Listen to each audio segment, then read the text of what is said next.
Daily taste the daily. తెలంగాణలో జిల్లాల విభజనకు బ్రేకులు పడ్డాయా? కొత్త జిల్లాల ఏర్పాటు ఇప్పట్లో లేనట్టేనా? ప్రస్తుతం ఉన్న జిల్లాల్ని తగ్గించి కొత్త జిల్లాలు ఏర్పాటు చేయాలని ప్రభుత్వం భావిస్తుంది. కానీ 2027 ఏడాది వరకు జిల్లాలు కుదించేందుకు అవకాశమే లేకుండా పోయిందా? అసలు జిల్లాల విభజనకు ఉన్న అడ్డంకులు ఏంటి? Let's watch the story.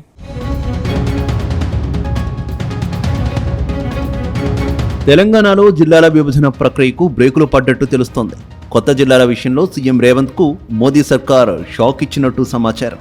ముఖ్యంగా జిల్లాల విభజనకు జనాభా లెక్కల సేకరణ ప్రధాన అడ్డంకిగా ఉన్నట్టు తెలుస్తోంది. రాష్ట్రంలో జనాభా లెక్కలు పూర్తి కాకుండా జిల్లాల విభజన అసాధ్యమని ప్రభుత్వ వర్గాల్లో చర్చ జరుగుతోంది. ఇప్పటికే జనాభా సేకరణకు సంబంధించి కేంద్ర ప్రభుత్వం గెజిట్ నోటిఫికేషన్ ఇచ్చింది.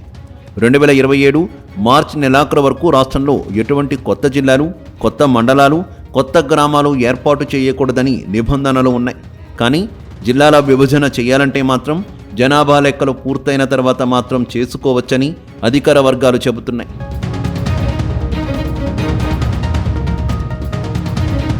తాజాగా దేశవ్యాప్తంగా జనగణనకు సంబంధించి కేంద్ర ప్రభుత్వం కీలక ప్రకటన చేసింది. దేశంలో తొలిదశ జనాభా లెక్కల సేకరణ ప్రక్రియను ప్రారంభిస్తున్నట్టు ప్రకటించింది.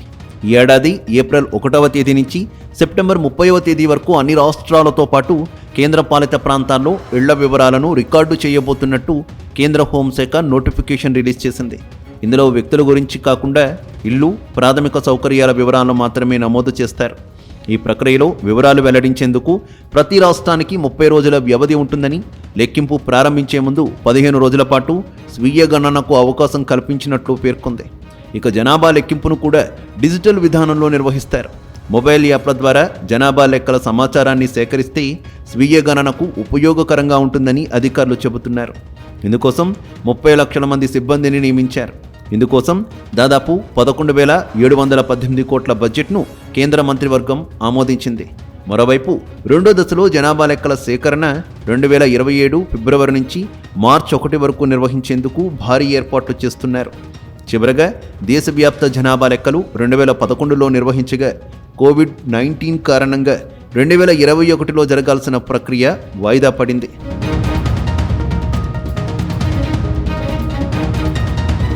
అయితే జిల్లాల విభజనకు జనాభా లెక్కల సేకరణ ప్రధాన అడ్డంకిగా మారిందని అధికార వర్గాలంటున్నాయి. ఇప్పటికే అన్ని రాష్ట్రాల్లో దీనికి సంబంధించిన ప్రక్రియ మొదలైంది. అన్ని రాష్ట్రాల్లో గ్రామాల నుంచి మండలాలు, జిల్లాల మ్యాపింగ్ ప్రక్రియ నడుస్తోంది. తెలంగాణ వ్యాప్తంగా కూడా మ్యాపింగ్ జరుగుతోంది.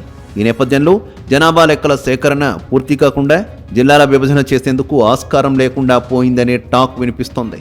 ఇప్పటికిప్పుడు జిల్లాల విభజన చేయాలని భావిస్తే మాత్రం ఆశాభంగం తప్పదన్న చర్చ జరుగుతోంది. కానీ 2027 మార్చి తర్వాత మాత్రం జిల్లాల విభజన చేసుకోవచ్చని అధికారులు కేంద్ర ప్రభుత్వం విడుదల చేసిన గెజిట్ నోటిఫికేషన్ స్పష్టం చేస్తోంది. అయితే కేంద్ర ప్రభుత్వం గెజిట్ నోటిఫికేషన్ ఇప్పటికే రిలీజ్ చేసింది. కానీ సీఎం రేవంత్ రెడ్డి ఈ విషయాన్ని ఎందుకు పట్టించుకోలేదు? అసెంబ్లీ సాక్షిగా మంత్రి అవగాహన లేకుండా ప్రకటన ఎలా చేశారన్న చర్చ జరుగుతోంది.